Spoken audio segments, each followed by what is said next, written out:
meeting to order at 12:01 p.m. The Girdwood Board of Supervisors, its committees and subcommittees are subject to the Alaska Open Meetings Act as found in Alaska Statute 44.62.310 and Anchorage Municipal Code 1.25 public meetings. The Girdwood Board of Supervisors operates under the Girdwood Public Meeting Standards of Conduct. Calling to order, like I said, at 12:01. I am Brianna Sullivan, co-chair, Parks and Recreation Cemetery Supervisor. Go ahead to in the room then. Guy Wade, Fire Department. Kevin McDermott, Land Use Committee. It's like Ryan showing up now. Thanks. Okay, and online, Jennifer? Jennifer Wingard, Roads and Utilities. Thank you. Do we have Amanda? Amanda Sassy, Public Safety Supervisor. Thank you, Amanda. And is Mike there? Not right now. No, Not yet. Oh, okay. Are there any other people on the call? Hi, this is Terry Kelly. I'm on the Anchorage Board of Ethics. Thank you, Mr. Kelly.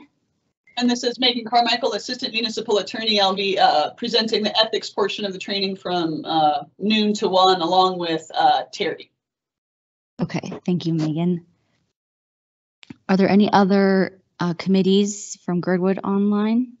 Carolyn Brodeen, Girdwood Trails Committee. Thank you, Carolyn. Ken Waugh, Public Safety Advisory Committee.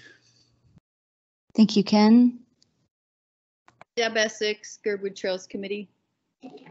Thank you, Deb. Anyone on the phone?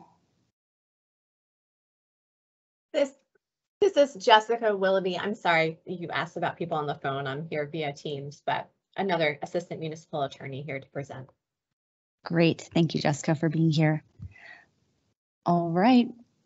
I will read on with the agenda. Are there any disclosures today? Anyone raise your hand or speak up if you have any? Hearing none, I'll move on to agenda revisions and approval. The November 14th GBOS work session, training on Open Meetings Act and ethics. Do I have a motion to approve the agenda? Also Make a motion. Go ahead. I'll make a motion. This guy, I'll make a motion to approve the agenda. Thank you, Guy. Do we have a second? I'll second. Thank you, Jennifer. Announcements. The agenda is approved then. Anyone object to the agenda? Okay, I'll take that by assent that we approve the agenda as presented. Announcements. The public is encouraged to ask questions and provide comment. Please raise your hand and wait to be acknowledged. To help discussion stay productive, please direct your comments to the board rather than other members of the public and keep your comments focused on the business under discussion. Please be respectful of everyone's opinions. GBOS committees are Girdwood Trail Committee, Land Use Committee, Public Safety Advisory Committee will hold elections at their January 2023 meetings, and GBOS seats D and E are up for election in the spring municipal election. All right, moving on to the agenda. Number 1, Training on Open Meetings Act by Jessica Willoughby, Municipal Attorney. Thank you, Brianna. Because of staffing availability, I'm going to cede my first place in line to Megan, who's going to present on ethics. I believe Terry is only available for the first hour of the scheduled meeting. Yeah, that's correct.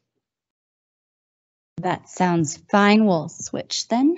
And Megan, go ahead with Okay, Terry. great. Thank you. So do I need to request control in order to share my screen? No, you can go ahead and go for it. Share my screen. Okay. So I'm going to.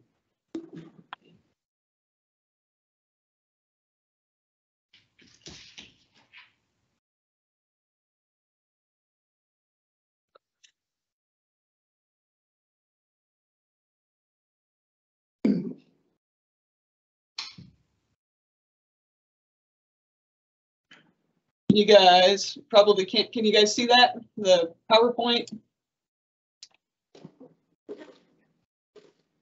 Not yet? No, it went away. Try again. It came up and then you were also sharing the teams too. Gotcha.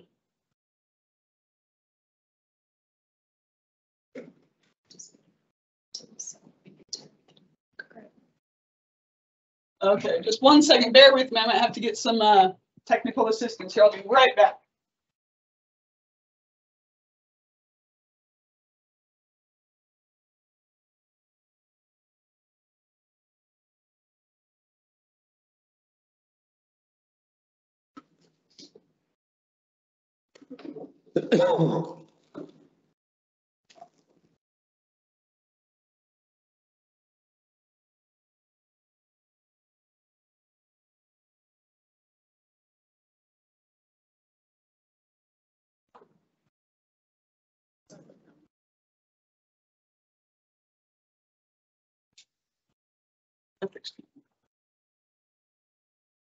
Okay, so go back to, okay, Sure. yeah, click it one more time. Okay. Your computer maybe? Oh, because it's trying to see if you, yeah, here, hit browse computer. Yeah, let's see if that'll. Sorry, guys. Thanks for bearing with us here. Megan, do you want me to see if I can share it and then I could just scroll for you? Yes, let me see if we're trying one more thing here. Looks like Mike's in the waiting room. Hi. Hi, Mike. Hi, Mike. Welcome. For the record, join is Mike Mike Edgington Edgington right now.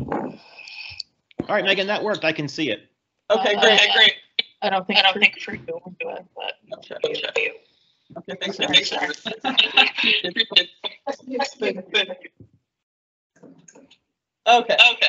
So I don't know if the echo. We got two mics open in the room there. Do you have two mics in that room? I do not. Okay, that's better. All right. So hopefully, I don't know if this screen is larger for you guys, but it's kind of small for me. But we're just going to go through the Municipal Code of Ethics. This PowerPoint presentation is basically a summary of the code. And Terry, as the board member, he can jump in and provide any information that he wants to as well as we go along. Please let us know if you guys have questions about this, but we're basically just going through the Code of Ethics in chronological order here. So the purpose of the code is to honor the public trust. The code says that holding public office or employment is a public trust, and the proper functioning of a democratic government requires ethical behavior by public officials and employees. And the code also says that the appearance of impropriety alone is not a conflict of interest or an ethical violation. And there's also no private cause of action against any municipal employee for a violation of the code. So that basically means that there's no, you can't sue someone for alleged violations of the code. And we hear that term, the appearance of impropriety, a lot, but just the mere appearance of impropriety is not an actual code violation. The scope, the code applies to all employees of the municipality, including the corporate authorities and the Anchorage School District. The code applies to board members, whether elected or appointed. It applies to elected officials, including school board members. And it also applies to public servants, which means all persons within the scope of the code, including employees, board members, and elected officials. So the code starts out with talking about the use of municipal resources. Municipal resources includes funds, facilities, tools, equipment, vehicles, property, consumable resources, and employee time. Sometimes employee time, people don't necessarily think about that or consider that as a use of municipal resources, but the code does include employee time as one of the definitions of municipal resources. And basically the code says that municipal resources shall be used for a municipal public purpose. But there's also some exceptions to that under the code. De minimis personal use is allowed. which is defined as infrequent or occasional use with little or no cost to the municipality. So there's some de minimis use that's allowed of municipal resources, but there's an exception within that exception. There can be no personal use of municipal resources for political activities, lobbying, or outside business interests. And you also can't use municipal resources to support an employee's personal endeavors, including other contemporaneous service or employment. Any questions so far? All right, the next section of the code talks about gifts. The code defines a gift as an item of value, including money, cash equivalents, services, discounts, meals, and entertainment. And the gift must be connected with status as a public servant. So I get a lot of questions as the advisor to the board about whether or not municipal employees or elected officials can accept certain gifts. And it just depends on if the gift is given because the person is a municipal employee or because the person is an elected official. There's some gifts that are outside the scope of the code. So the code is mostly concerned about gifts that are connected in some way to the municipal service or the elected position. And the code says that public servants cannot accept gifts from those with interests that may be, quote, substantially affected by the performance of municipal duties. And the code tells us to look at the timing and the nature of the gift and would it cause a reasonable person to question judgment. So like if an elected official is going to vote on a subject that, say, a lobbying group is trying to influence the elected official's vote, you know, and they're trying to give a gift to influence that person's vote on an upcoming item, you know, that would be problematic. And the public servant should not accept that gift in that situation because it would be, would cause a reasonable person to question the judgment of that elected official. You know, Megan, and this is Terry Kelly. I would just add to that. That's where it can be a little bit misleading. The first slide that said that appearance of impropriety is not a violation of the code. That's not entirely true. In fact, I think the whole section of that code says unless the code states otherwise, appearance of impropriety is not a violation of the code. Because if you notice, the standard for gifts, at least, is an appearance standard. How would the gift in this action context appear to a reasonable observer, right? So use your newspaper test here, right? If it was on the front page of the Anchorage Daily News, what would an average citizen think about you getting that gift? And would it lead them to question, you know, your judgment, right? I mean, you know, to question whether you're being objective or not. That's really important because for this one and the conflict of interest one, you know, a problem that we sometimes have is that, you know, particularly for good people, you know, they don't think of the gift as biasing themselves, or, you know, they don't think of the gift as a semi-bribe. But the standard for the code is not what's going on in your heart and in your head. But for gifts, the standard is how would it appear? And that goes back to the idea of trust. That was in the very beginning. You know, securing public trust is not just about what's going on in your head, but it's to some degree at times about how you appear. So you know, it is true that unless the code says otherwise, appearances aren't violations, but there are sections like this where appearance is the test that we actually use. Good point. So the code gives examples of acceptable gifts, and there's actually 9 separate examples of acceptable gifts. And I believe this code was revised around 2017. And the purpose of the revisions was to sort of explain some of the acceptable gifts that the board has seen in the past and to kind of give some guidelines to the public and to employees and to elected officials about what gifts are acceptable and what gifts are not.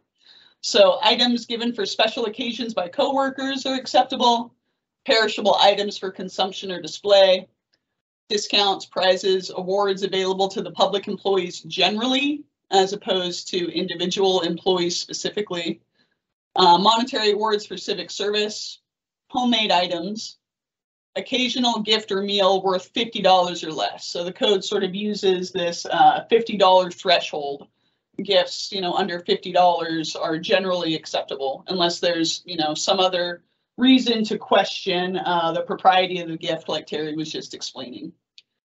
Tickets, including entry and meals for nonprofit events, are acceptable. Tickets, including entry and meals for civic events, and travel discounts, accommodations, training, registration fees that are approved by supervisors for legitimate government purposes. Those are all examples of acceptable gifts. Yeah, and I'll just add, as Megan was just saying, that we call these the safe harbors, and these were developed to kind of really help city ethics officers be able to quickly give advice to public servants who had questions about gifts. But as Megan said, notice they're not quite absolute exceptions. The general rule still applies. Would the gift in this context lead a reasonable person to question your judgment? So a homemade gift worth thousands of dollars given to you before a critical vote on someone's contract, that's still going to be a problem. So just keep that in mind. These are rules of thumb. Generally, these are safe harbors, but keep in mind the background rule. And Terry just mentioned ethics officers. Under the prior code, there used to be sort of more ethics officers scattered around the municipality. The mayor would basically appoint various ethics officers in different departments, sort of a go-to expert on the ethics code, and these ethics officers would be responsible for providing ethics training and answering questions from municipal employees. When the code was revised in 2017, that process is no longer in place. So I'm sort of the default ethics officer for the municipality of Anchorage, but my role is basically to advise the ethics board. So I do get questions from municipal employees and from elected officials, just in generally about how the code is applied. And my advice to individuals is always subject to review by the board, and try to be careful about giving out advice on complex matters. Basically, my role as the ethics officer for the municipalities to answer sort of simple questions that can be answered quickly and easily just by looking at the code. But sometimes there's more sticky issues that need to go before the full board for full discussion, full decision making. So the code, the next section of the code is the conflict of interest section. And this is, in my opinion, this is a large section of the code. We get a lot of questions and issues regarding general conflict of interest issues throughout the municipality. And the code has a lot of detail about this section. So the conflict of interest section talks about minor or substantial conflicts. That's sort of the threshold that the code uses for whether or not something's a conflict of interest. Because the code recognizes that in a representative democracy, representatives are drawn from society, and they cannot and should not be without personal and financial interests in decisions of government. And the standards of ethical conduct has to distinguish between minor and inconsequential conflicts that are unavoidable in a free society, and those conflicts of interest that are substantial and material. So the code is concerned with substantial and material conflicts of interest, and the code recognizes that, especially in a place like Alaska or in a place like Anchorage, where it's a fairly small community, a small town, there's going to be a lot of different people that wear different hats in their different roles in life. So just because someone is an elected official doesn't mean that they don't have other outside employment, that they don't do other jobs, that they don't have other interests. So the code recognizes that there's going to be a lot of just minor and inconsequential, conflicts. And the code's not concerned about those types of conflicts. The code is only concerned about substantial and material conflicts of interest.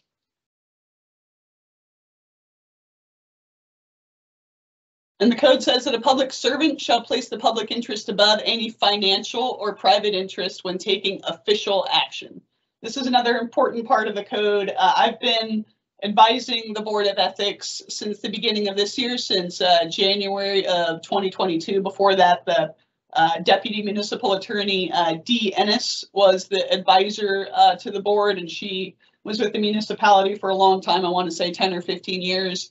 And since I've taken over her role in January of 2022, I've noticed that the board pays a lot of attention to this definition of official action. And this issue of official action is really sort of what the board has to consider when they're considering any type of complaint or request for advisory opinion about conflict of interest. And the code says if a public servant's private relationships or interests prevent the servant from placing the public interest above a financial or private interest, or will diminish the public trust, the public servant shall disclose this fact on the record and shall be excused from participation.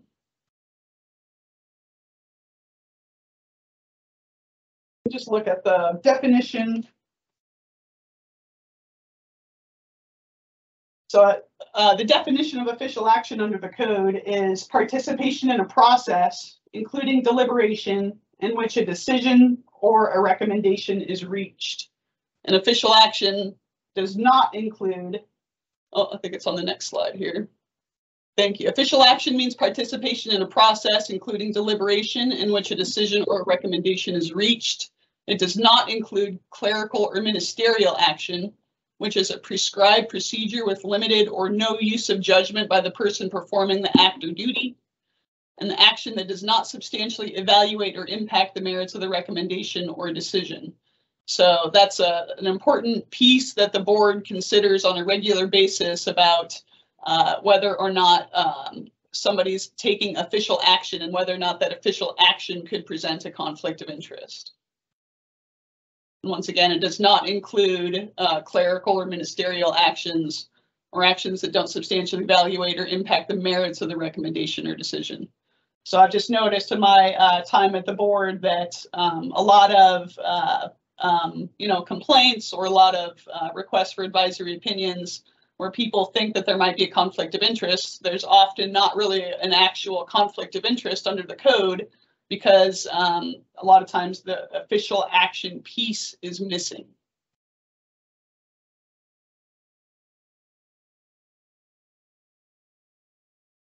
And the code says that a public servant shall not participate in an official action in which the public servant or a member of the public servant's immediate family has a substantial financial or private interest.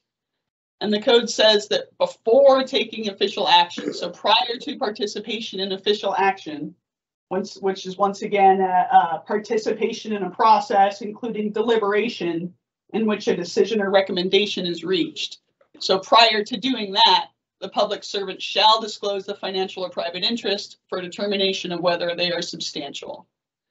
And the determination piece comes from the body as a whole. It does not come from the individual who's disclosing the interest or the potential conflict of interest.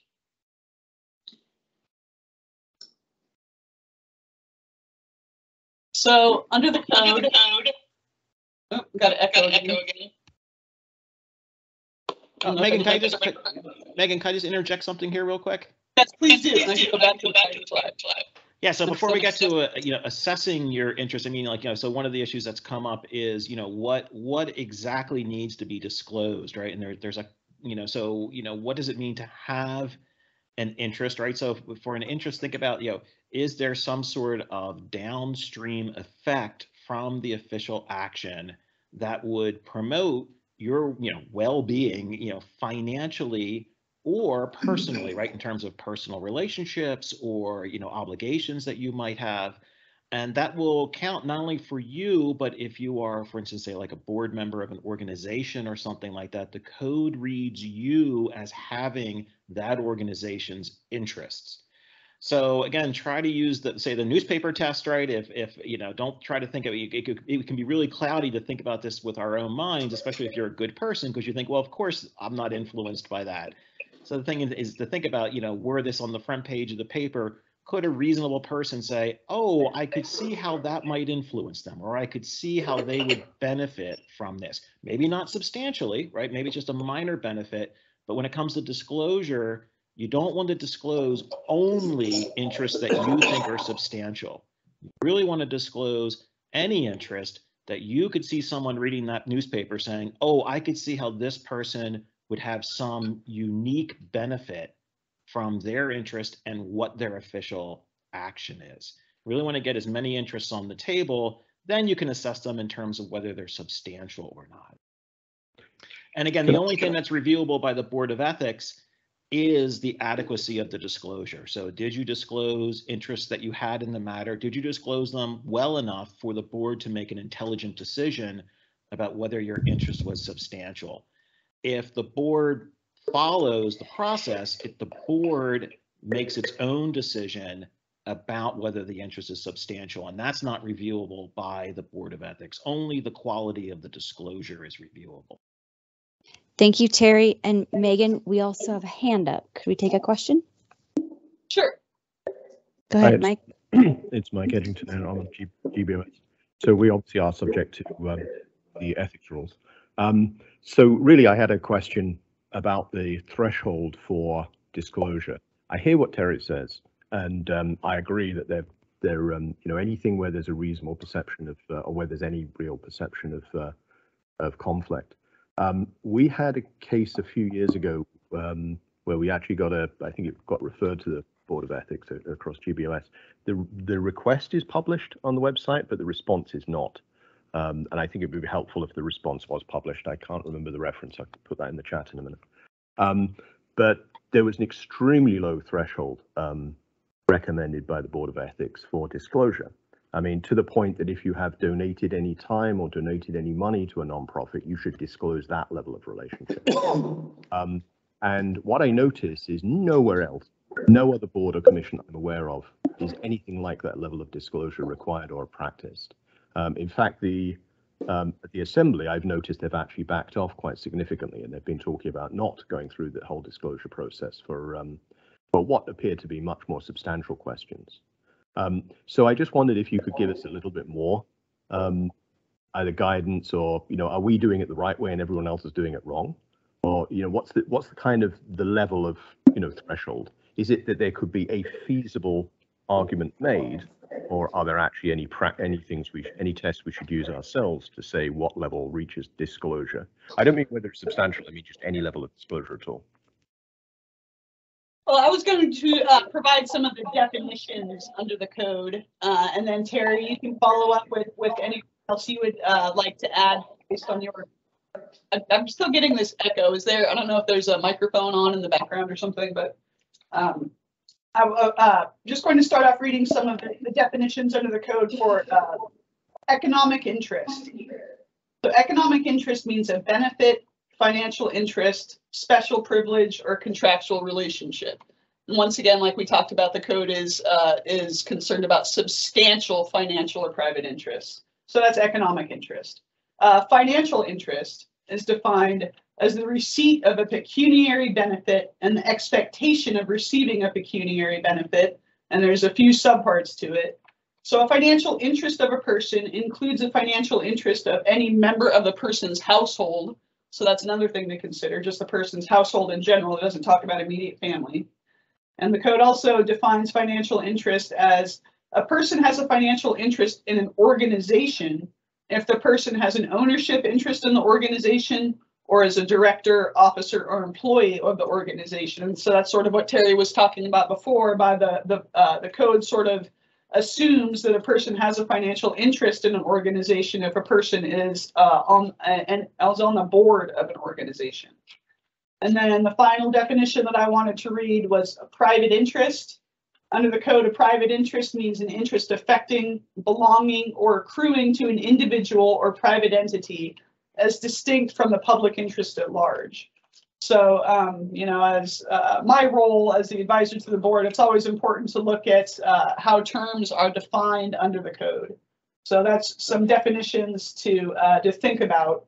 And I think, you know, the purpose of the code is to get people thinking about these interests and, you know, whether or not these interests actually meet the definition of an economic interest, of a financial interest, or of a private interest under the code. And once again, recognizing that the code is concerned with a substantial financial or private interest. And of course, the code does not define the term substantial. because that's sort of the next slide talks about the analysis and the considerations that the body should consider when they're determining whether or not an interest is a substantial financial or private interest. So I guess that's my thoughts about Mike's question. Terry, I don't know if you had any other thoughts about Mike's question that he just asked. Yeah, a couple things. One, the reason why that decision from a few years ago isn't up on the website is that we took down all the old decisions when we passed the new code. And so that decision from a few years ago was under the previous code. But we've been talking about getting them back up, just with the caveat that this was based on the old code, so people aren't necessarily misled. But so much of the code has remained the same, it might yet be helpful to continue to post up those decisions. I think you're right. I mean, it's a tricky one. Unlike substantive interest, where we sort of give some criteria, I don't think certainly the code doesn't have any hard and fast criteria, except for those definitions that Megan just gave you. And if you think about it, like if you apply those definitions, then yeah, I think the threshold winds up being pretty low, and the board has read the threshold as being pretty low. Is there that downstream effect? I think the only out that you really get from those definitions is that distinguishes you from the public at large, right? I mean, and so as a taxpayer, you don't need to declare things as a taxpayer or things that put you in huge classes of the public. But are there things that are particular to you or to a small group of people that people could see, again, that the reasonable citizen could see having a downstream influence on you, or they would see it accruing your benefit either financially or because of the organization that you belong to. Does it get down to the point of you're volunteering from for an organization and you should disclose that? I think it would depend a little bit on the amount of volunteering, right? But certainly you could see if if I volunteer many hours for a particular organization, certainly you could see a citizen connecting my interests with that organization's well-being. Would that be a substantial conflict? I'm not sure, right? Is it something that should be disclosed? Probably. Again, it's easy to err on the side of caution here. It can be a little clunky disclosing all these things, but a lot of them are really quick and easy, right? You disclose it. If it really is trivial, then the board should be able to make a decision very quickly that it's not a substantial interest. And then Megan could probably get into more of the law here, but I think I'm not sure if you would have to disclose that particular interest over and over and over again. It seems to me like if you disclose that interest, you could probably get the board to make a review saying okay, when we're dealing with this organization, we do not see your interest as a substantial one because you happen to volunteer one afternoon for trail building day for the local ski club or something like that. But that's me giving legal advice, which I should not do because I'm an ethicist, not a lawyer. So Megan? No, I mean, I think there's echo again. I think that's, and I know that we see this this issue come up with the assembly, that sometimes members of the assembly feel like that they are maybe over disclosing or that they are disclosing too much, and they might get some pushback from the public or from their other assembly members who sort of get tired of hearing the same disclosure over and over again. So I think I agree with Terry. I think the important thing is to get it on the record, get a decision or a recommendation from the body, at least one time. And then, after that, if the same interest, keeps coming up over and over again, I don't think it's necessary to, repeat the same disclosure over and over again, as long as there's a ruling from the body on the issue. I think the disclosure is the most important piece. And like Terry said, the jurisdiction of the board is limited to the sufficiency of the disclosure itself. The board does not have a jurisdiction to say go back and change a vote. If the body at issue, if like the assembly determines that the conflict is not substantial, the Board of Ethics, is not considering the vote on that issue as far as overturning a vote that someone participated in. The Board of Ethics is just basically reviewing the sufficiency of the disclosure, because the body itself, like the assembly, has the ultimate authority to decide whether or not an interest is an actual conflict and whether or not there's a substantial financial or private interest. Thank you, Megan. We have a hand up. Thank you. Go ahead.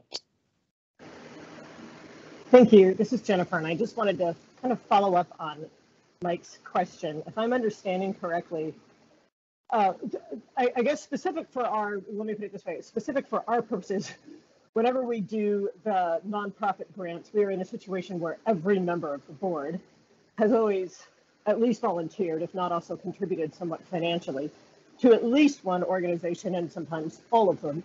So we're kind of ruling on each other about it, because it's a small town and we only have that many nonprofits anyway that would be eligible for grants. And so I guess my question is, am I understanding correctly that one of the threshold is really this issue of substantive, and that one marker for that would be if somebody is a board member for that organization, and the other would be if they're doing a substantial amount, I guess, again, a slippery term, of financial donations and or time donations. Am I understanding that correctly?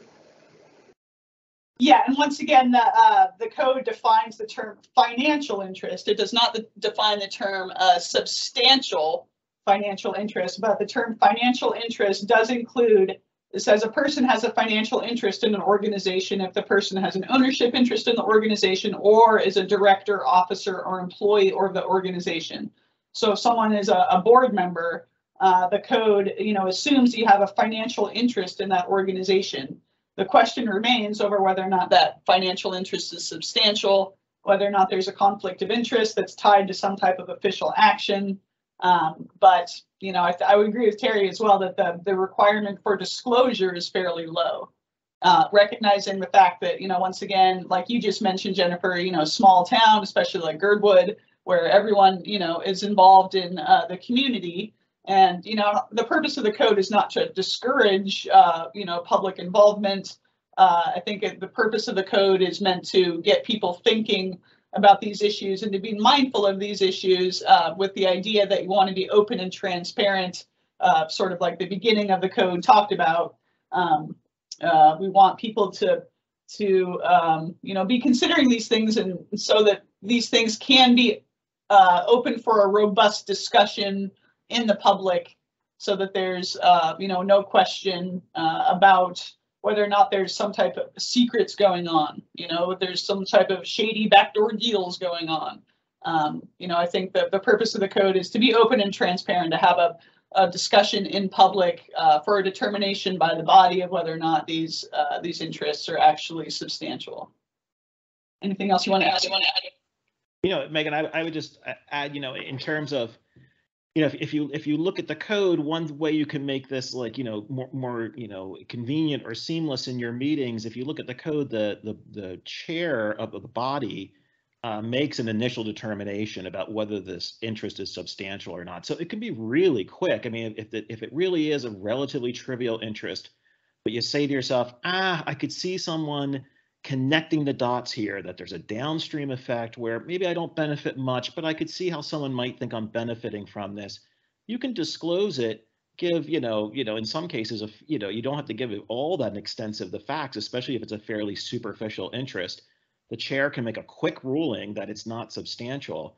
And if no one has heartburn on the board and says, hey, I'd like to talk about that some more, you can move on. So you can make a lot of disclosures pretty quickly, especially the ones that are more superficial, and then the ones that are more substantive, then your chair and your board can really stop and kind of unpack those. But I think Megan puts it really nicely. What you don't want is stuff that doesn't even get disclosed, and then citizens in the audience are like, whoa, wait a minute, then in some sense it looks worse than it is sometimes, right? Because it looks like something's being hidden. That really, in some cases, it was something you didn't even think about, right? Like that there wasn't enough connection to even disclose it. The other point that got made is, about what happens when everyone's got the same substantial conflict. And Megan might get into that, but the code does have a doctrine of necessity, or a rule of necessity rule.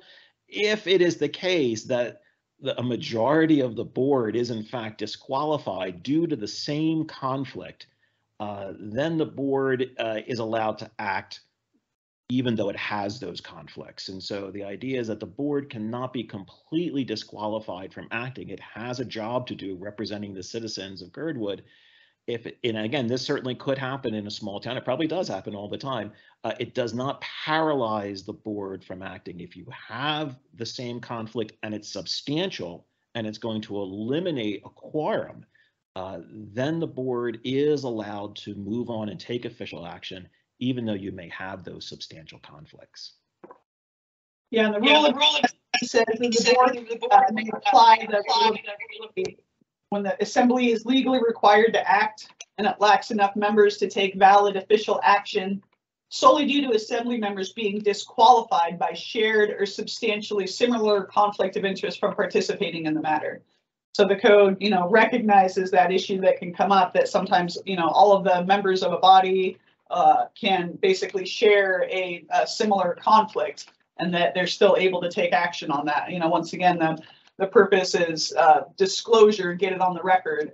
And going back to what Terry was saying about, under the code, under the purpose and intent of the code, under 115.20, says the assembly intends this code to be interpreted to promote fair, honest, and impartial dealings with members of the public, to ensure proper use of municipal resources, and to avoid or manage conflicts of interest and potential conflicts of interest. So it's not just avoiding conflicts of interest entirely, but basically managing those conflicts of interest. Thank you, Megan. We have two questions, and this is Brianna. I would just like to follow up real quick. I'm glad you touched on the previous slide, like repetitive disclosures, because lately on our body, we've had the same item on our agenda, and we've already ruled more than one meeting the substantive level of each one. So that was just helpful for you to touch on, and possibly the next questions will follow through with that. But that is one thing that as chairs we have been running into lately with our Board of Supervisors. Thank you. Yeah, the code does say that, and I think this is covered in some of the future slides, but I'll just cover it now. It says a member or official shall not be sanctioned for acting in compliance with the determination of the body if the financial or private interest is fully and fairly disclosed. So, the code sort of provides some cover for, a public servant to act in compliance with the determination of the body. Like once the body makes a decision that an interest is not a substantial financial or private interest, then that basically, the matter is closed, for purposes of that specific conflict, and the board member or the elected official, can basically, refer to that ruling, and they can't be sanctioned for acting in compliance with the ruling of the body, so to speak. Thank you. Go ahead, Mike. Thanks. I was going to make the same point, that the comment on the explanation of repetitive, or the same issue coming up again, is very helpful. That'll definitely make life a lot easier for us. The other thing was just very quickly, the previous advisory opinion was under the current code. My understanding is the current code was brought in 2017, and the advisory opinion was 2018. And the other thing I just wanted to check is, reading this last paragraph on the screen, the responsibility of disclosure is on the individual board member. So the body as a whole or any other board member do not have an obligation to sort of point out, or suggest disclosures that may be made by other members. Is that correct? Yes, that's correct. Responsibility of disclosing is on the individual, not on the rest of the body. Is there anything you want to add to that, Terry? Yeah, that's correct. I would say, as a best practice, remember that the code is about promoting trustworthy government. I would say that if someone has an interest, particularly if you think it's more than a trivial interest, perhaps reminding them of that, because they may have forgotten, right? And so you'd kind of hate to see a colleague have a complaint filed against them. So you may want to remind them of that and sort of see where it goes there, but you are not required by the code to do so. And you would not, a complaint could not be filed against you. Well, I guess it could be filed, but certainly wouldn't be substantiated against you if it were not your interest and you didn't disclose it. But as a best practice, we're all trying to help each other out. And, and again, if we see, and it does happen that we see like, oh, wait a minute, I can connect the dots here for this other person. You might want to take that moment to remind them and then just, see what happens. Then it's ultimately on them to make the disclosure and to make it in an adequate way. And I'll check, and thanks, Mike, for letting me know about that. We've been meaning to revamp the website for a while, and there are several things that we need to do about the website to get those opinions back up and get them organized in a way that's a little bit more helpful by subject matter and things like that. But yeah, and in terms of the repetitive one, it's not something that's explicitly in the code that you can do the repetitive thing, but I think we've used that in the past. We had an assembly member a few years ago that was, constantly having to make disclosure about, the job of her husband who worked for the municipality over and over and over again. And I think it's what you mentioned. People were getting frustrated with it. And eventually we just said, look, why don't you just sort of disclose it and make a ruling about these, that this particular interest in these particular areas is not substantial, and then just be done with it. Unless there's a really peculiar fact pattern for a new action that changes that relationship, I think it's okay to say, hey, the fact that you occasionally, volunteer for a trail building day for this organization, but you're not a board member, yeah, maybe you pay dues, but something, that's not a substantial conflict. I think it is okay to say, generally speaking, for items involving this organization, we're just going to say you've disclosed that interest and the body has ruled it's not substantial, and then it doesn't have to be disclosed over and over and over and over again. Thank you. We have another question.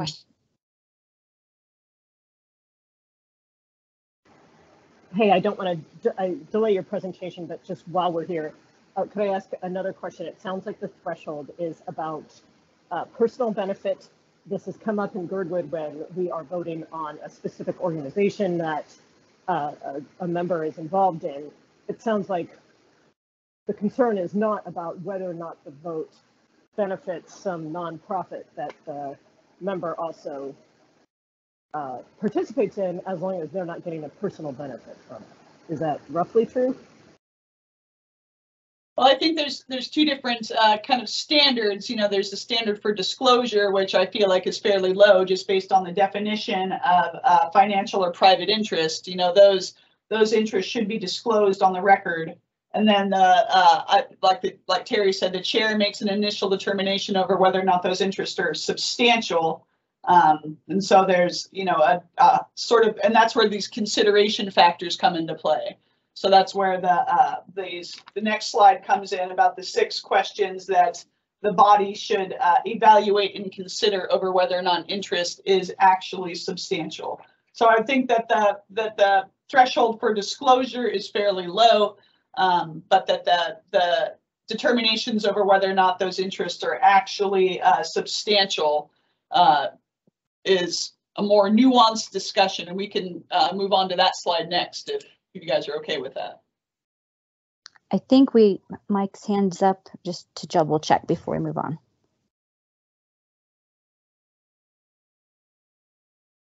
Nope, go ahead. Thanks, Okay. Megan. Yeah, no, I mean, that's a good segue into this next slide here. After the disclosure is made, either the chair or the body makes a determination over whether or not these interests are substantial. So under the code, a substantial financial or private interest is determined on a case-by-case basis using these 6 factors. And the code says, is the interest a substantial part of the matter under consideration? Does it directly and substantially vary with the outcome of the official action? Is it immediate and known, or conjectural and dependent on factors beyond the official action? Is it significant monetarily? Is it of a type which is generally possessed by the public at large or a large class of persons? And other factors deemed appropriate by the presiding official under the specifics of the disclosure and the nature of the action. So once again, these are sort of, squishy, not well-defined considerations. And, each case depends on the individual facts of the situation. They're determined on a case-by-case basis. And these are just the 6 questions that should be considered. So, once again, there's no real easy answers to these issues. I think, once again, the purpose of the code is to get people thinking about these things, to get a discussion on the record, you know, in the public eye, in the public view, so that the public has more trust in, you know, the public process and develops more trust in their public servants and in the political process in general. But it's not necessarily an easy yes or no question about whether an interest is significant or substantial. So, you know, these are the factors that the body should consider each time disclosures are made. And this, we took a lot of questions about this from the Assembly, actually. I believe one of the agenda items for some upcoming board meetings, we've had some requests from the Assembly about, you know, what do these questions really mean? You know, sometimes people feel like that these questions are not necessarily helpful to determine whether or not an interest is substantial. But, you know, once again, I think it's important to have the discussion on the record, you know, for people to consider these things. Terry, is there anything to add to this one? Yeah, I'll just add. I mean, the good news is that, remember, the Board of Ethics cannot review the decision your board makes, your body makes about this. So if you make a good faith effort and you go through it, just try to do the best you can. We're just trying to uphold integrity and show citizens that we're trustworthy. You know, the bad news is, as Megan said, both the questions are, you know, in many ways, you know, vague, right? I mean, what is, it is significant monetarily. Well, what does significant mean? In many cases, you're just going to have to sort of use the red face test, right? Just sort of like, you know, or even worse, right? The know it, I'll know it when I see it test, right? It can be really hard. And to make it even worse, not to even add to your headaches, an interest does not have to meet all 6 criteria to be substantial. The language of the code is that you're going to assess and balance these 6 criteria, or these 6 questions.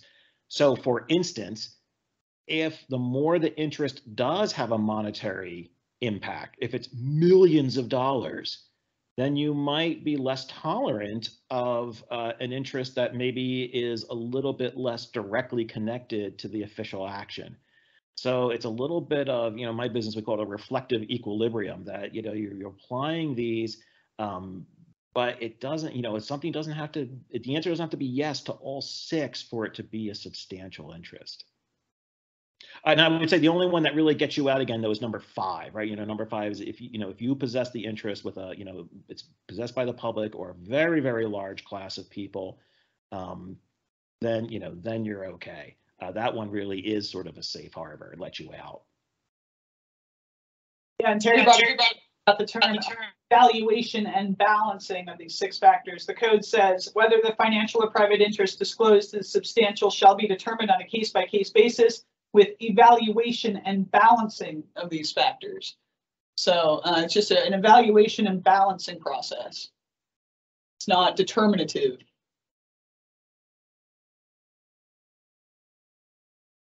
So the procedure for disclosure, for municipal employees, they disclose to the ethics officer, which is myself, and the ethics officer shall determine if the interest is substantial or refer the matter to the Board of Ethics. And sort of like I was saying before, the term ethics officer under the current code is not defined. Under the prior code, there was an ethics education program, and the mayor appointed numerous ethics officers around the municipality. But my position, I'm really just legal counsel to the Board of Ethics, and my role is to basically answer simple questions. So I get, you know, questions from municipal employees all the time about this. And my advice is basically always subject to review by the board.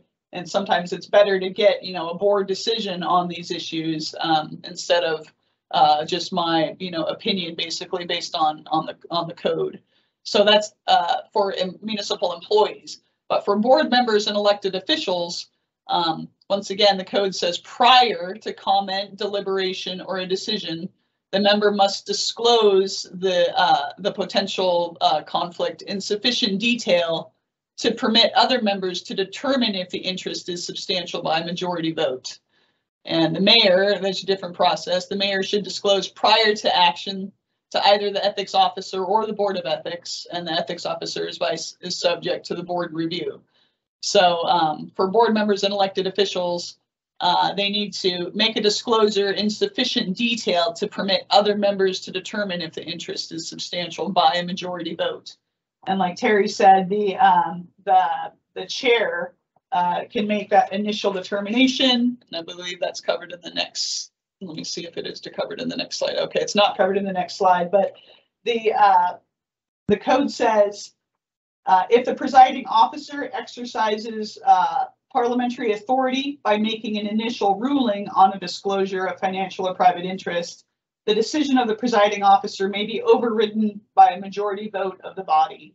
So practically speaking, the chair can make basically an initial ruling on whether or not a financial or private interest is substantial, but that decision can be overridden by a majority vote of the body. And the code also, like we were talking about before, the member of the body making the disclosure shall not rule or vote on whether the financial or private interest is substantial.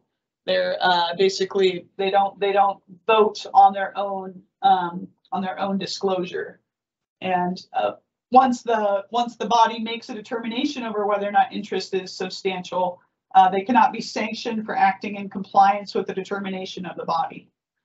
And like we've already mentioned, the jurisdiction of the board to determine a violation under this chapter by an elected official for participation in a matter after disclosure of a financial or private interest is expressly limited to the sufficiency of the disclosure. So the board is not making any other determinations other than whether or not the disclosure itself was sufficient. So that's the conflict of interest section. Like I said, I feel like in my time with the board, that section of the code takes up a lot of the board's time because it is a fairly detailed section of the code. It's a general concept. There's no real clear answer to whether or not an interest is a substantial financial or private interest. And there's no real clear answer over whether or not there's an actual conflict of interest regarding an official action. So like I said, the board gets a lot of, complaints for potential violations, a lot of requests for advisory opinions regarding, alleged or potential conflicts of interest. That's the last slide on conflict of interest section. So are there any questions about that before we move on? I don't see any, but if anyone has one, please speak up. Thank you. And I think we're going to lose Terry here as well in the next couple minutes. So he's a great resource to have here for this. And I thank you, Terry, for your participation today. But we'll move on. Thanks. Yeah, move on to the next section. So the elected officials, the appearance on behalf of private interests. Elected officials includes consultation, representation, and appearance on behalf of private interests on a matter of municipal government. And the code recognizes that dual representation can cause a conflict of interest. Elected officials shall not serve as paid consultants or representatives on a private interest before a municipal department or a public body. And elected officials shall not appear on behalf of private interest in adjudicatory matters before public bodies. So adjudicatory are sort of like quasi-judicial types of proceedings. And elected officials shall not appear on behalf of those private interests in those types of matters before public bodies. There are exceptions for private adjudicatory interests when there's specific requests for appearances by if the board wants to hear specifically from an elected official in an adjudicatory matter, the code allows that.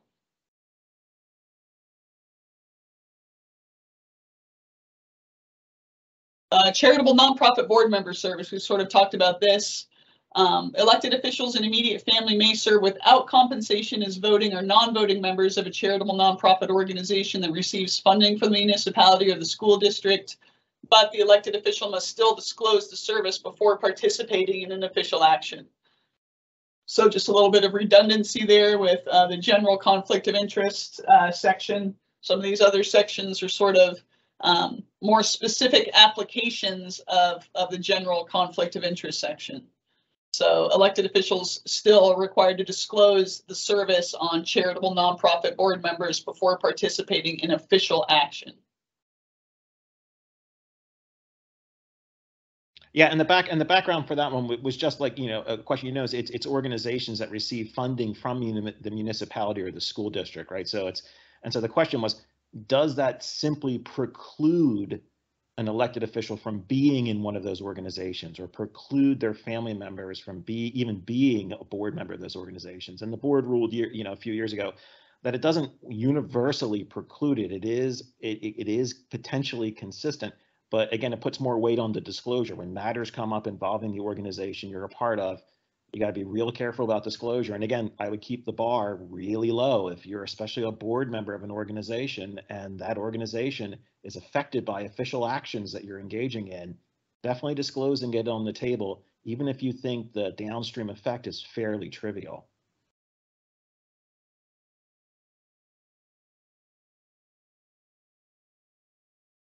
The next section of the code is contemporaneous employment or service.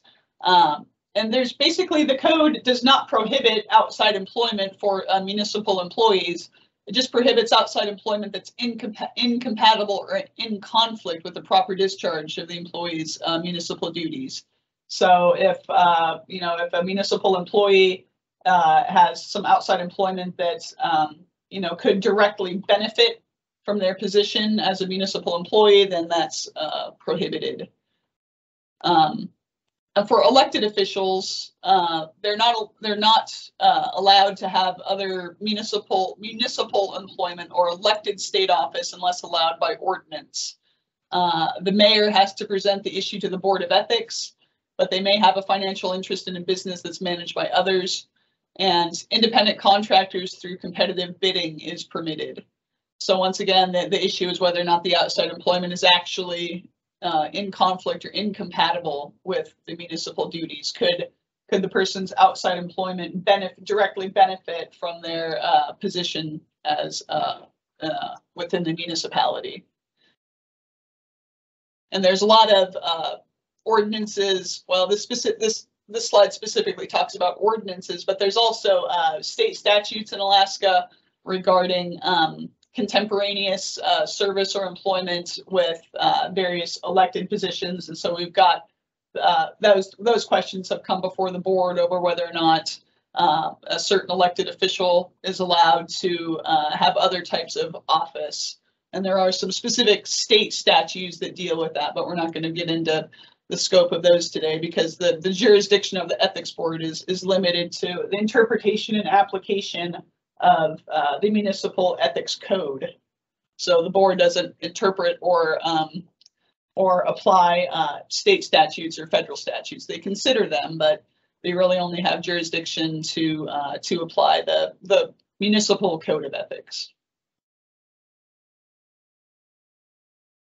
For interest in municipal contract or business with the municipality, the code requires within 30 days of service, public servants to submit a written disclosure to the clerk's office of economic interest in a municipal contract or business with the municipality.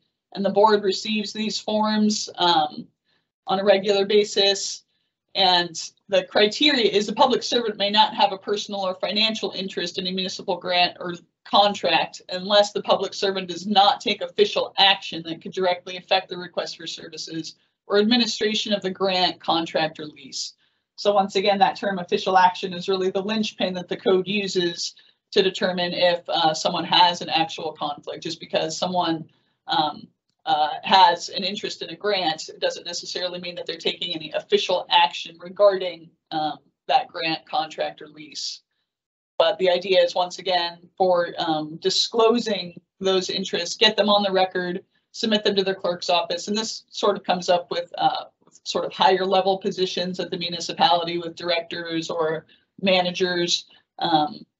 We see those types of disclosures come up kind of on a regular basis before the board, and the board reviews those disclosure forms at the beginning of their meeting. And, you know, they sort of look at it and see if there's an actual conflict of interest or if the conflict can be managed somehow, and seeing if the person who's making the disclosure is actually involved in any official action in their role at the municipality. Try to kind of go through these last slides more quickly here because I know we're sort of running out of my allotted time here for the ethics portion. So political activity says that the portion of the code says public servants shall not use municipal resources for political or partisan activity. And the code prohibits employees and board members from engaging in political activity while at the workplace or in the performance of work duties, including wearing campaign buttons. And the code also says that public servants shall, no public servant shall use municipal resources to support, oppose, or endorse candidates for any elected government entity. So once again, we saw in the beginning of the code that de minimis use is allowed for municipal resources, but there's also a clear prohibition about using municipal resources for political activity. So that's the idea of the code, is that there should not be any use of municipal resources for political purposes. And the terms political and partisan have different definitions as well. Political activity is defined as an act for the purpose of influencing the outcome of an election. Election includes ballot, bond, or candidate elections. And a partisan activity is defined as an act for the purpose of supporting a party, cause, or action. So under the code, the term partisan activity is a little bit broader, I feel like, than the term political activity, because partisan activity is supporting a party, cause, or action. And political activity is influencing the outcome of an election.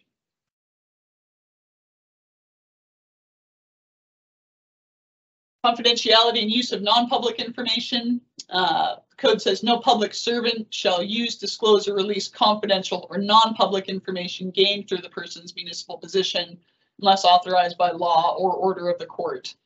Sometimes we see with lawsuits, like our office, the municipal attorney's office deals with public information requests or with discovery issues in the normal course of a lawsuit.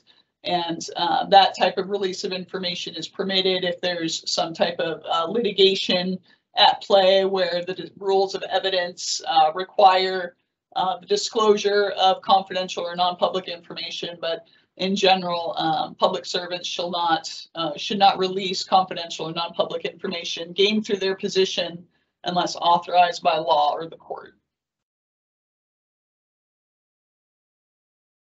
There's some restrictions on employment after leaving service. There's a general 1-year rule. An employee who leaves municipal service should not represent, advise, or assist others for compensation for 1 year. If they participated personally and substantially in the matter through the exercise of official action, once again, there's that term official action, as well as that term substantial. Waivers are permitted by the assembly or school board if it's not adverse to the public interest. The municipality, these are some exceptions here. The municipality may contract with former employees to provide municipal service, and the charter prohibits assembly and school board members from holding paid municipal positions if the salary and benefits increase during the last year in office. So sort of the lobbying rule, they shouldn't be increasing their own salaries in outside employments and then, leaving the municipality and then, attaining a position where they basically increase the salary and benefits in that outside position right before leaving the municipality. The code just talks about who is on the board of ethics. It's 5 members appointed by the mayor and confirmed by the assembly, including 1 attorney. So Terry Kelly is a current board member. There's 4 other board members as well, and they're listed on the Muni website. Board members may not hold elected or appointed public office or current municipal employment. The municipal clerk's office provides support services. So they provide the minutes and the agendas and file maintenance. And the municipal attorney's office, our office is legal counsel to the board, and the administrative hearing officer may serve as attorney for the board. So right now, the administrative hearing officer for the municipality, his name is Paul Urbasti. He's also legal advice to the board as well. And the board is responsible for developing an ethics education program, including a guide to the ethics code. So that's one of the reasons why we're presenting to you today. One of the roles that the ethics board holds. Advisory opinions, that's something that the board does on a regular basis. They provide advisory opinions. Public servants may request advisory opinions personal to them. The clerk, the municipal clerk, the ombudsman, and the municipal attorney may also request advisory opinions.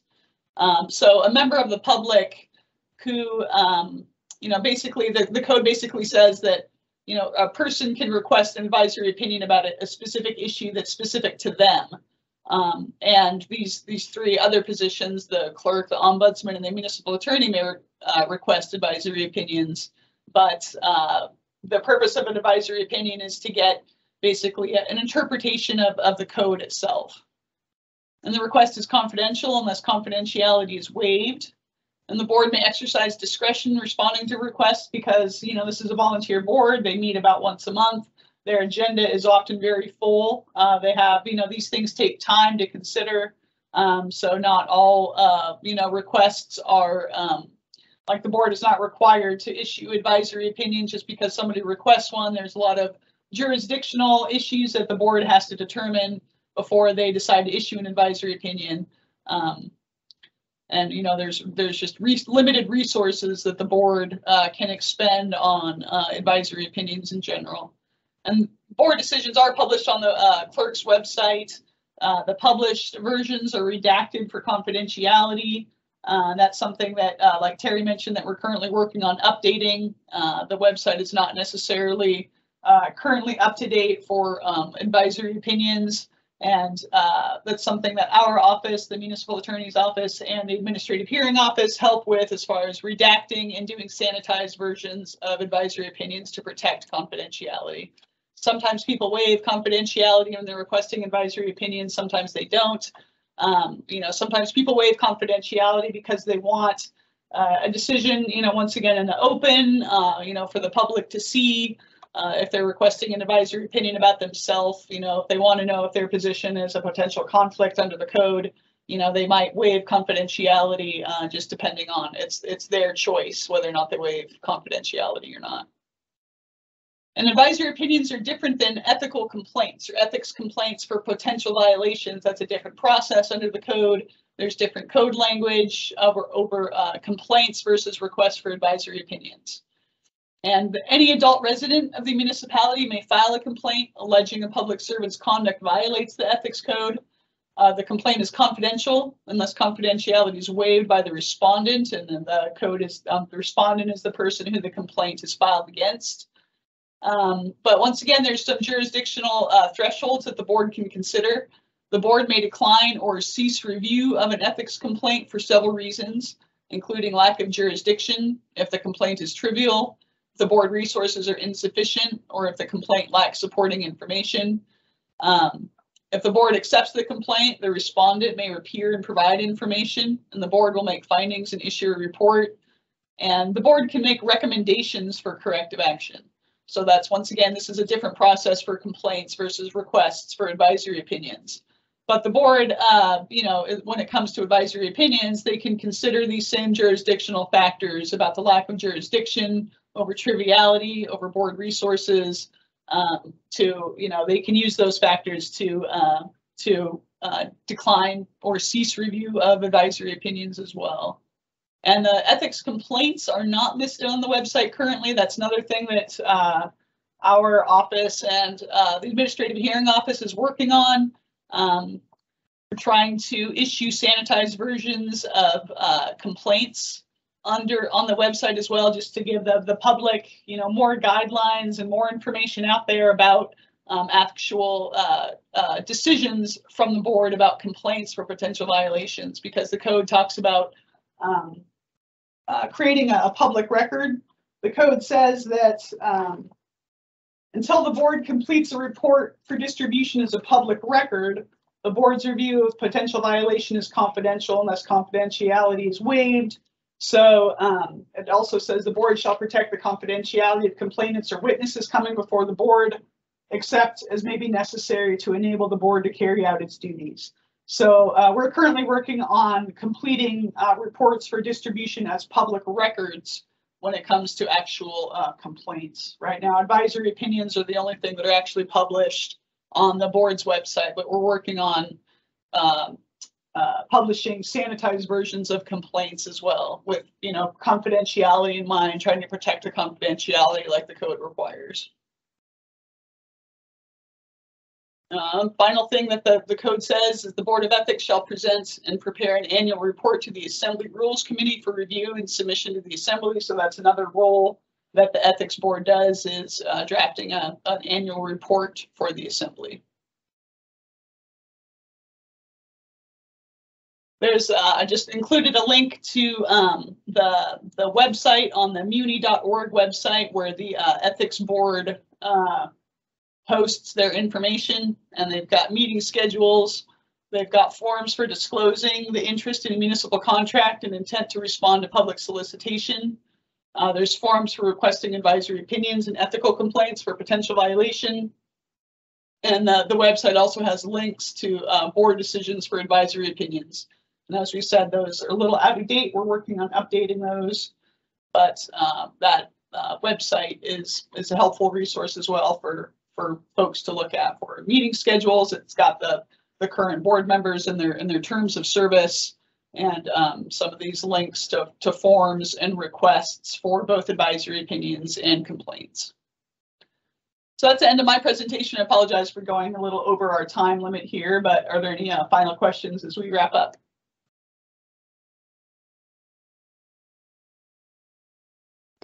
I don't see any, Megan. Thank you very much for your slides and thorough explanations and taking the previous questions. Yep, absolutely. So there's nothing further for me. I will try to stop sharing my screen, I believe, if I can try to do that, and I'll allow Jessica to put her presentation on. Let's see if I can do that. I might have to just, yes, I might just have to leave the meeting here as well if I'm not seeing an option to stop sharing my screen, which is odd, but. And thank you, Terry, as well, for staying on in your time. Oh, look, okay, Jessica was able to, you guys can see the open meetings slide that Jessica just shared. I see it. Okay, perfect, great. Okay, thanks, guys.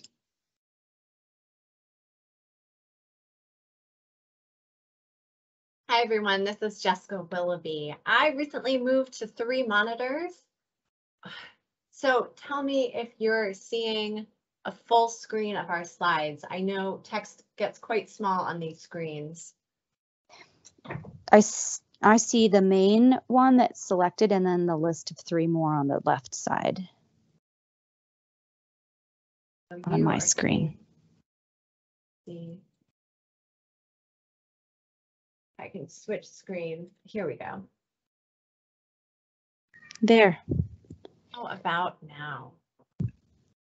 Looks okay. Great. And my volume's okay? Everyone can hear?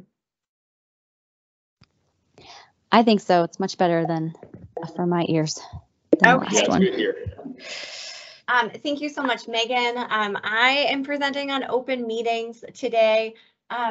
Open meetings can be a big topic, so I offer the caveat that this is, of course, as an attorney, this presentation is informational. It's not legal advice. I know there are a lot of specific questions that must be on minds regarding open meetings requirements in the Girdwood community specifically, but I'm going to ask you to set that aside while we do kind of the 50,000 feet view of open meetings, and we can get into specifics on the latter half, on the tail end of the presentation. Also a disclaimer, I actually didn't check in with anyone in Girdwood regarding specific questions you might have. So this presentation was pulled together as an overview. So I didn't have any specific questions in mind to address. In my mind, it is likely that there are many of you that are more familiar with open meetings requirements since GBOS meets so regularly, and since there are such regular meetings happening with subcommittees than I actually am in my 5 years with the municipality. So bear with me as we do the 50,000 feet view, and we will get into specifics as we move on. So frequently I hear at meetings someone is testifying and they talk about their fundamental right to be heard. And when we think of fundamental rights, of course, at least I think of the US Constitution, right? There's the Bill of Rights, the right to speech, the freedom of religion. So many of our fundamental rights are protected by the US Constitution. But oddly or interestingly, these rights aren't enshrined in the Constitution. The Constitution does not generally grant us a right to be heard by public bodies, to have notice of public meetings, and open meetings requirements aren't actually a part of our common law tradition, either here in the US or in the United Kingdom, which a lot of our legal and government structure is modeled on. Fun tidbit that I learned specifically for this presentation is that sessions of the Continental Congress and Constitutional Convention were actually held in secret. As an attorney who works in government, this blows my mind. And obviously the right to an open meetings process is not enshrined in the US Constitution or the Bill of Rights, though there are obviously complementary rights to what is protected within the First Amendment and other ways. So open government, there's, in my mind, kind of two sections. We're only going to be talking about one. In my mind, we have both the requirements of open meetings and also the requirements of open records. And here at the municipality, I actually work on both issues, open meetings and open records. These aren't rights that are protected by the US Constitution or Bill of Rights directly, rather we find them in statute protected by law. And those laws developed much later, starting in the 1950s, 1960s. They were passed by different states and also eventually at the federal level. So our own Open Meetings Act was passed in 1959. There are federal laws on open meetings and open records, but they really apply at the federal level. What we're going to be looking at as a municipality, as a sub-entity of the state, we're going to be looking today at Alaska law, and we're going to be looking at our own charter and our own Anchorage Municipal Code. And then we'll look at the details of what guidance the state law and local law give us, and then also look into what the consequences of potential violations of the Open Meetings Act are. Okay. So Alaska's Open Meetings Act is, in one sense, rather brief. It's within two sections of Alaska statute.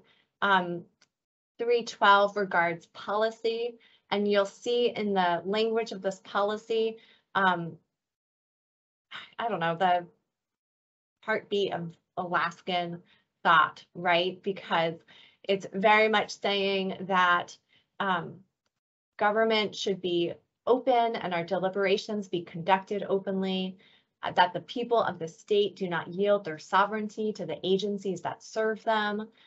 You can really hear the energy behind the language that this statute is meant to be broadly construed and protect the right of people to remain informed so they can retain control over the instruments they've created. And I'm reading from the statute here. Okay. I don't, sorry. Pardon me, Jessica. Sure. Were you supposed to be moving slides, or you just said you were reading from something else? Just so you know. I am supposed to be moving slide. Oh my goodness, you guys can't see. Okay, wait. Oh my gosh. Here's my disclaimer. Here's my fundamental tenet. Here's my lovely quote about how the Constitution does not protect our right to be heard by public bodies making decisions of policy. That's the US Supreme Court in 1984. The two halves of open government, open meetings, and open records, we're of course going to be talking about open meetings. Those laws passed state by state are known as sunshine laws, specifically in Alaska Open Meetings Act, and then enshrined in our own charter and in Anchorage Municipal Code. And the language in 312, state policy regarding meetings. Thank you for interrupting, Brianna. Oh, thank you. These are great. Okay, I'll mute now. I have caught up. So the policy purpose of the statute, the language, I just love the language, right? Very much this is the government of the people by the people. And the Open Meetings Act is meant to keep the people informed. They don't yield their sovereignty to the agencies that serve them. And this is how they can fully participate. And this is how they can hold their government accountable, by being in the know of what the government is doing. So 310, see if I can, here we go. 310 goes into the nitty-gritty details of how Alaska requires meetings to be open. What does open mean, right? So all meetings of a government body, of a public entity, of the state are open to the public, except as otherwise provided, because what's a statute without some exceptions? Some specific details in the state statute include teleconference authorization, include details about how votes may be taken.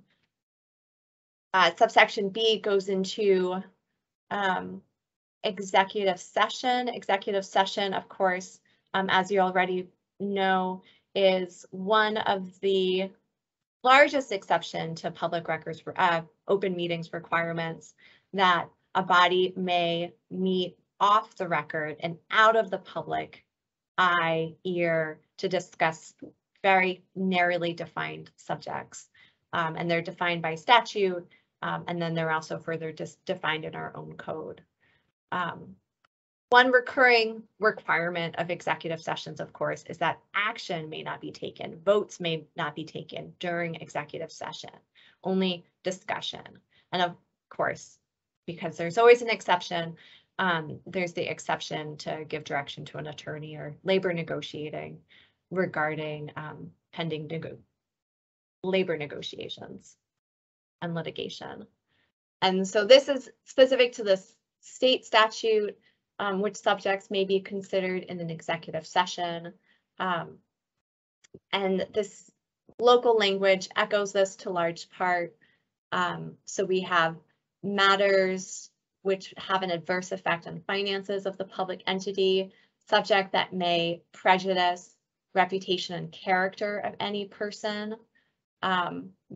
Matters which are required to be confidential may be discussed during executive session, which is very broad. And then matters involving consideration of records that are not subject to public disclosure. So if they're discussing government records that are not required to be disclosed publicly. Okay. The state statute also goes into the notice requirements of public meetings, right? So notice must be reasonable, include date, time, and place.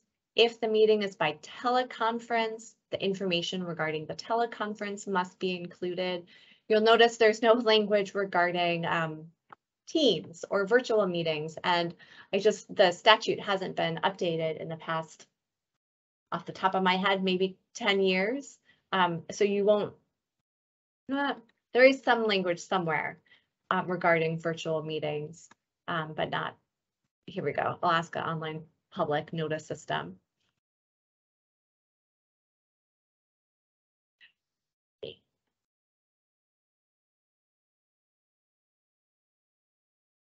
I'm going to pause because my slides are not progressing. Here we go. We're going to do a quick analysis. Does the Open Meetings Act apply? So, as an example, as a hypothetical, we'll go through the analysis. I'll go through the analysis. Does Alaska's Open Meeting Act apply to this meeting, for example? And if I were to approach this analysis, I would start with the municipality. Is the municipality a public entity? And so I dig in to the state's definition of public entity under the Open Meetings Act. And public entity is defined to include very specifically a municipality. I don't have that highlighted on the screen, but a municipality is listed out. So that, I think, clearly communicates that the municipality was intended to be a public entity under the Open Meetings Act. Is GBOS a government body? More interesting. We dig into the state definition of governmental body, which includes boards, commissions, similar bodies with authority to establish policies or make decisions. And then we look into the authorizing code, AMC 2720-110. There's established a board of supervisors for the Girdwood Valley service area. Again, you likely know this better than I do. And so comparing the two, I would say on a whole, I would say, yeah, I think GBOS is a governmental body. Lastly, is this a meeting? And then we dig into what the state statute defines meeting as, which probably my least favorite definition. It's a definition I think that's been worked on. And you always know there's going to be a problem when a single sentence runs on for 6 lines like this definition does, right? So, and the subsections are very similar as well. So piece by piece, subsection A says a gathering of members when more than 3 members or a majority of members, whichever is less, are present. A matter upon which the government body is empowered to act is considered, and the government body has the authority to establish policies or make decisions for a public entity. Or subsection B, more than 3 members or a majority of the members, whichever is less, are present. The gathering is prearranged for the purpose of considering a matter upon which the government body is empowered to act, and the government body has only authority to advise or make recommendations for a public entity, but has no authority to establish policies or make decisions for the public entity. Now, does anybody want to answer that for me? Anybody want to take yourself off mute and participate whether you think this is a meeting? Well, I'll make a stab. We definitely fall under B, and I believe under very limited circumstances under A when it comes to spending money below certain. Right, and I agreed with you. I think you fall under B. I mean, not in terms of I agree with you in terms of I do think this is a meeting, but with the caveat that work sessions tend to be a little bit different than meetings, right? Work sessions tend to be a little bit more informal. The agenda is relaxed because we're kind of learning a topic together. But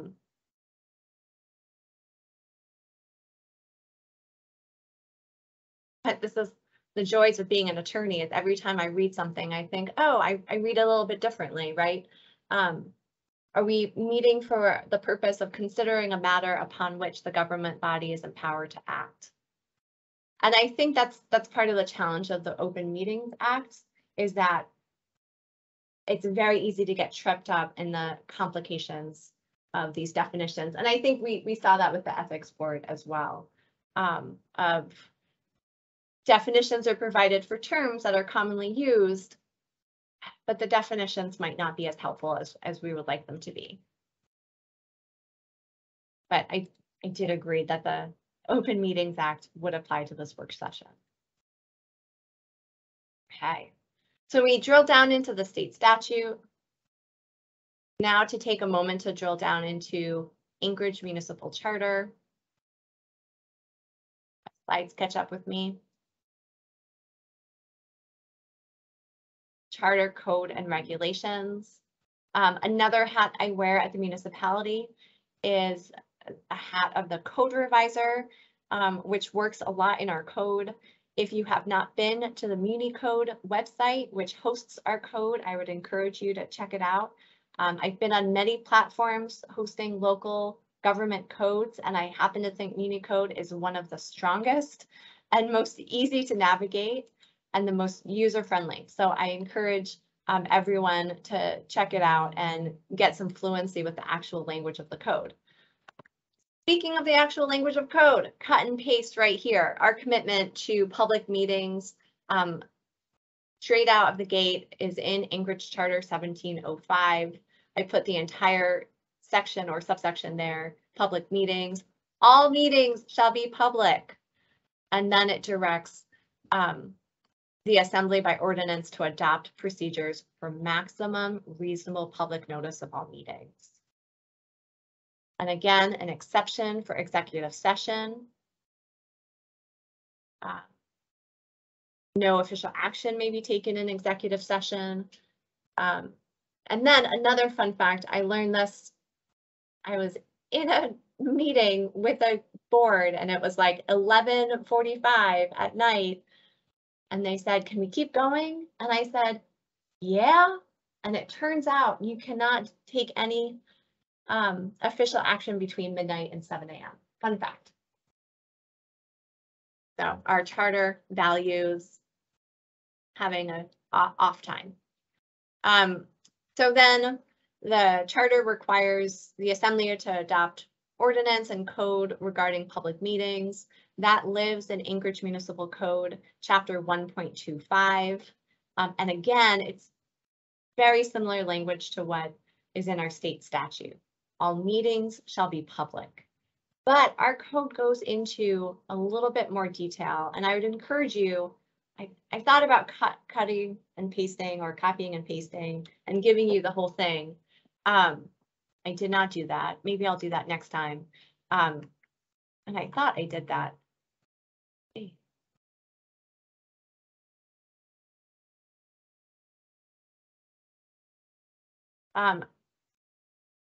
But the priorities are the same.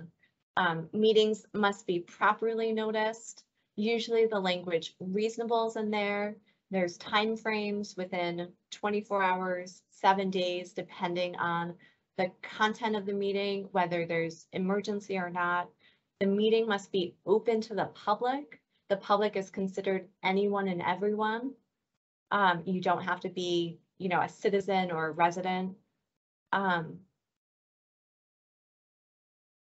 Meetings have to be accessible. There's requirements for accessibility under, of course, our own Title V, which regards equal rights, but also under federal ADA requirements. And then executive session, actually specific to GBOS, I want to say that executive sessions limitations are listed out a couple different places. And I would not be able to tell you off the top of my head where the enumerations of executive session for GBOS is. So another hypothetical. What is reasonable? So here's my hypothetical that you can think about as we apply the state statute and our own code. The hypothetical is that the ASD superintendent resigns and the school board wants to meet to name a successor. The board notices an emergency meeting to name the successor for Friday, 5 days after the superintendent's Sunday resignation. Question is 5 days reasonable? Is the board's action proper or improper under our code, under state statute?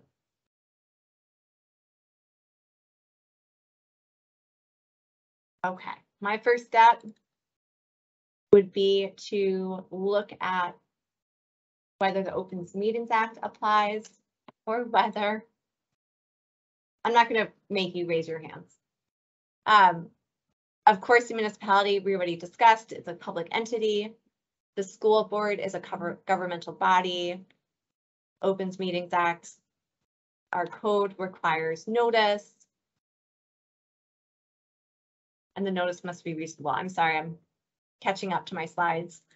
Oh, here's my answer. 5 days, likely not sufficient. And I'm gonna say likely because the determination of Tunley v. Municipality of Anchorage School District involved a similar situation where the school board wanted to meet on a quick timeline. It was regarding school closures. And the court on that issue found that 5 days is not sufficient time for appropriate preparation concerning an issue of this complexity and importance. It also found that such short notice lessens the likelihood of a fair hearing before the school board and of the school board reaching a reasoned administrative decision. And for those reasons, the court concluded that the 5-day notice did not satisfy the purposes of section 1705 of the charter. So based on the charter language that notice must be reasonable, the Supreme Court said 5 days between the school board making an announcement that this was happening and having the meeting regarding it happening was not enough time.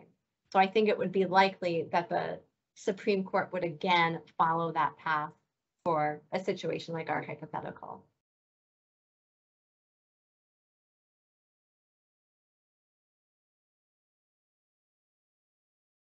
Okay, another hypothetical, my last. Open meetings in 2022. Specifically, serial conversations on social media. The hypothetical is this: assembly members on their off time belong to a private Facebook group, Dog Owners Matter. They post comments and discuss different dog-related issues in that Facebook group. The assembly later takes up an ordinance related to dog leash laws, which passes with little substantive debate. Is that proper or improper?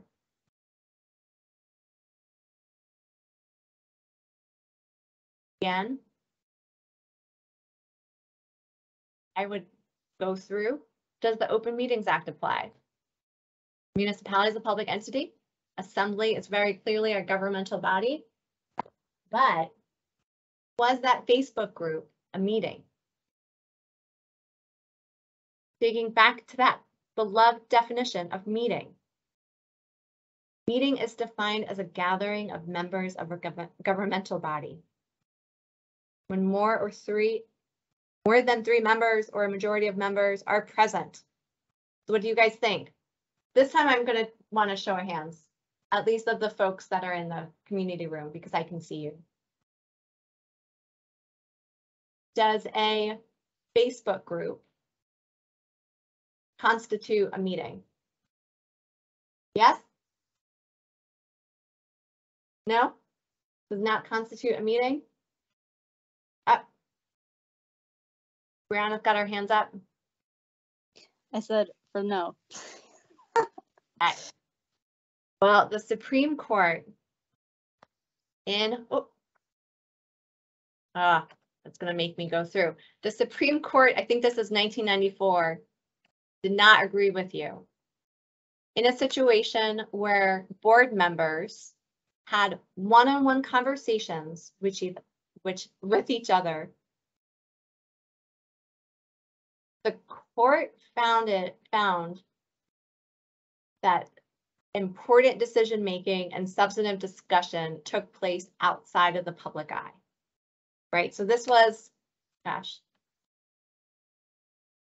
Pickle v. Southeast Conference. It was a case that went to the Superior Court after board members had one-on-one conversations with each other. They discussed reapportionment and districting preferences. They solicited each other's advice one-on-one. And the court also found that there was a dearth of substantive discussion on the record. And that made the court, the Superior Court, the trial court that was hearing the evidence, find that important decision-making and substantive discussion took place outside of the public eye. And so based on that, the Supreme Court agreed with the Superior Court that the board violated the Open Meetings Act. So as much as the meeting is defined as a gathering of 3 or more, it turns out that the Supreme Court has read that broadly to apply to situations where, member A is talking to member B talks to member C, and then member C talks to member D, and it's like telephone, and that can be violative of the Open Meetings Act. Jessica, thank you. To interrupt, Sure. I totally see that now. but I was picturing in my mind Facebook to being just members of not the assembly or just members of the dog group, but it's Right. still a meeting. So, you know, taking the analysis to the next step. So this was meetings versus serial conversations. Our beloved community of Palmer found themselves in this situation when they had council members participating in a private Facebook group. There were, I think, 3 of them in the private Facebook group. And the members discussed topics that were in front of the council, commented on posts,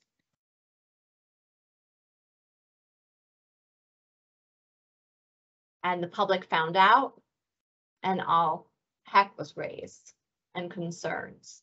So what happened, actually, I don't know the timeline, but I got a hold of the City of Palmer's legal analysis, which was super interesting from my perspective, because the analysis was conducted by an attorney who mentioned a couple things.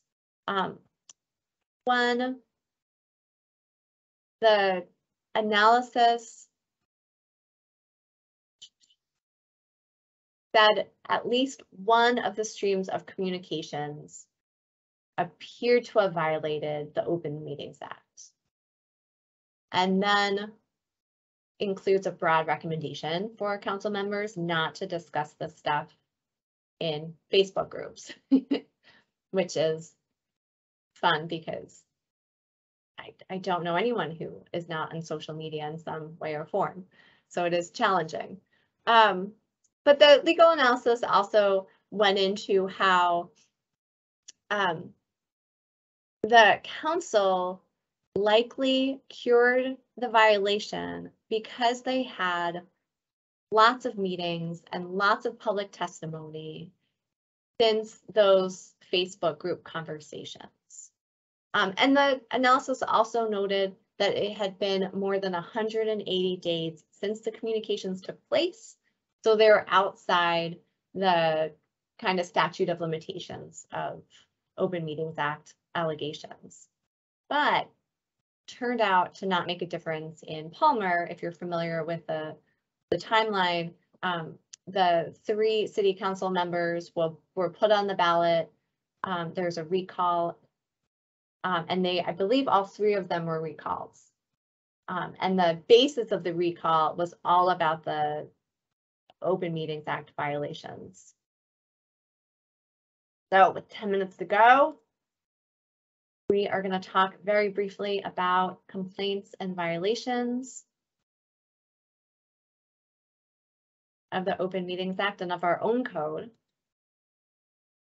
Here we've got our own code.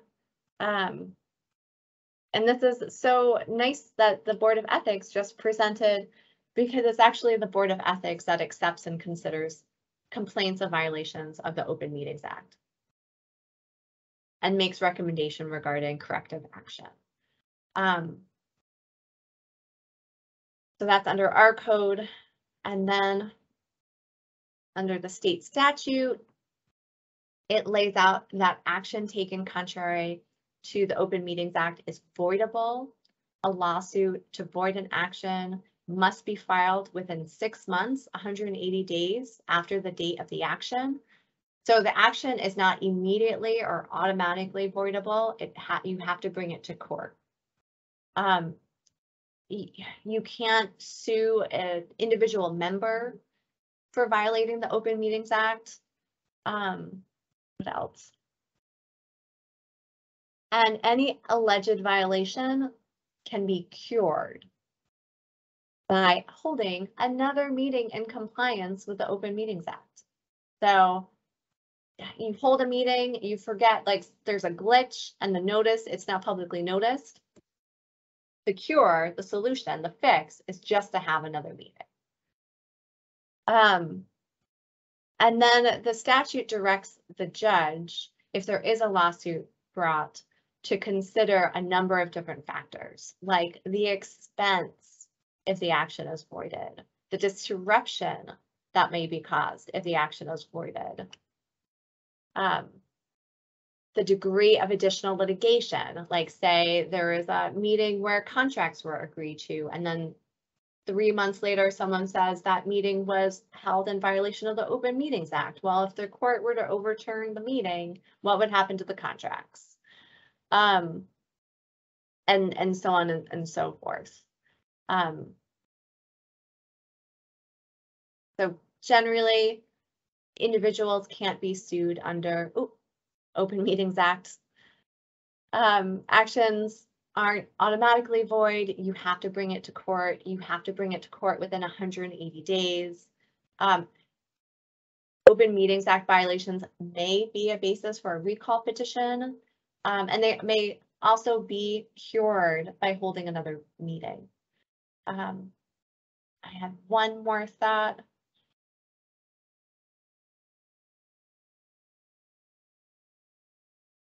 Nope, I'm not going to remember it. My apologies.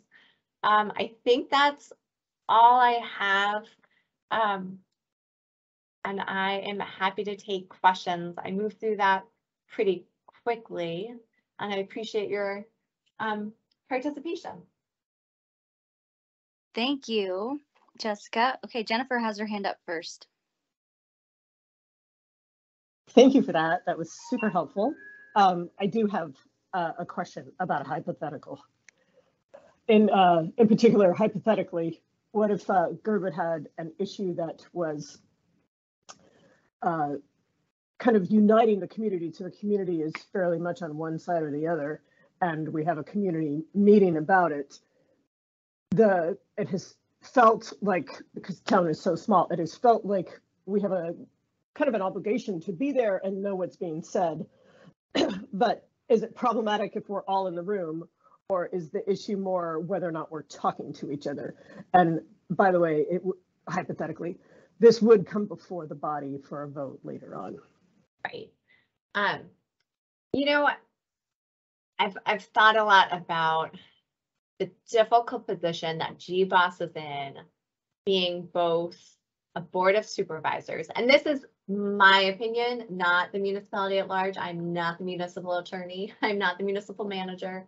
The difficult position that GBOS is in, wearing the two hats of both board of supervisors, very clearly a government entity bound by the Open Meetings Act, and also ex officio community council. Community councils, while recognized by our charter, and you'll see them mentioned in our code, they're not generally thought of as government bodies and aren't held to the same requirements of the Open Meetings Act. So I feel like any conversation about community meetings where Open Meetings Act applies versus community meetings where Open Meetings Act doesn't apply, it needs to come with that caveat of GBOS is wearing two different hats. Because I know that community councils are not bound by the same Open Meetings Act requirements, right? I show up, I live in Turnagain. I live in Turnagain. I show up to the Turnagain Community Council. I can discuss, fully participate, vote on a matter, and then the next day, you know, continue that conversation with my neighbor, or recruit my neighbor to come to the next meeting and tell them how to vote. Where assembly members don't necessarily have that same freedom. So, Jennifer, I don't know if I've answered your question, but I would say it begs a look into what role GBOS is playing in that meeting and whether it's actually a meeting of the Board of Supervisors or not. Is it okay if I ask a follow-up question, Brianna? Yes, please. Thanks, Jennifer. If it is not a GBOS meeting, if it is a general community meeting, and if GBOS has no role in running it or holding it, does that absolve us of some of these concerns then, or not? I would go back to the analysis, right? Is it a government entity? What's the government entity? What's the government body? and is it a meeting? So assembly members attend community council meetings to talk to their constituents about what's going on. But they do make it best practice that, 3 or 4 of them don't show up at a meeting, because that would be maybe an open meetings act issue. I know community councils have their own rules about notice, but that just helps assembly members avoid that issue. So yes, if it's not a meeting of the Board of Supervisors, or a subcommittee of the Board of Supervisors, right? I mean, it really gets dicey into the definitional, is this a government body? Is it a public entity? Is it a meeting? Okay, Mike, I see your hand up. Yeah, a couple of things. We've been operating up to now on the assumption that every one of our committee meetings is subject to the Open Meetings Act, but only GBOS is subject to the Ethics Code because we're elected. I just wonder if that's I mean, without getting legal advice, does that seem a reasonable operating position? And then I had another question specifically about voting. Mike, I know some things about GBOS. I can't say I know how the analysis would apply to all the different subcommittees, right? That's based on analysis we had previously when we had this similar meeting a few years ago. Yeah. Right. My other question about voting, there's at a number of different places, I think some of it occurs in OMA, some of it occurs in Anchorage Code. There's this requirement that I think that votes have to be recorded against the individual. And we actually haven't always done that. There are records, but I think before we kept our online recordings, I think we captured the count rather than which way individuals voted. And I just wondered where that's covered and if that's a consideration. Off the top of my head, there is code that is specific to what that needs to be included in the minutes, and the votes on actions, like official action, needs to be in the minutes. I see so many meetings from various boards and commissions, and their meeting minutes get so almost editorial of like, this person was presenting on this and went on about that, and then this question was asked. But in our code, there's really only a requirement that official action is recorded and the vote tally get recorded. And I don't know off the top of my head whether it's a tally or by person. Okay, that's the question. I do think our code requires, because I feel like this just came up, that there are no secret ballots. So I do think it has to be, off the top of my head, I think the way each person votes needs to be recorded. Because again, it goes to the policy purpose of open government, that people need to know how their government's operating to be able to make decisions. So how did my representative vote? And then I know if I'm going to support them in the future. Thank you.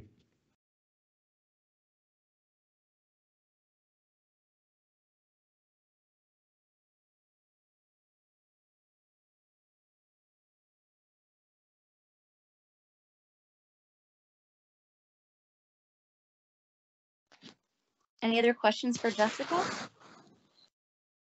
And Jessica, I have a question for you. This is Brianna. If we have a follow-up, is it okay to email you? Absolutely. You can email me. I have a hearing on Wednesday and again in 2 weeks, so I can't promise a speedy response, but I will try. My email, like most municipal emails, it's my first name, a dot, and then my last name at anchorageak.gov. Thank you. I don't see any other hands. Kyle or Margaret, is anyone in the room needing to speak about anything? I don't think so. Okay. All right, well, thank you, Jessica. I will move on with the last item on our agenda, and I really appreciate your time today.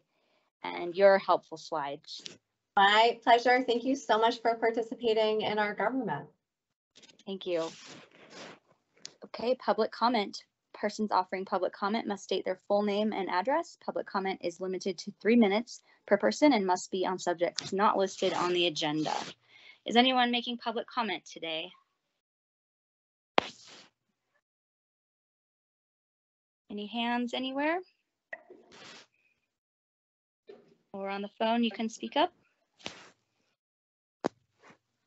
Okay, I don't hear any public comments, so I would entertain a motion to adjourn.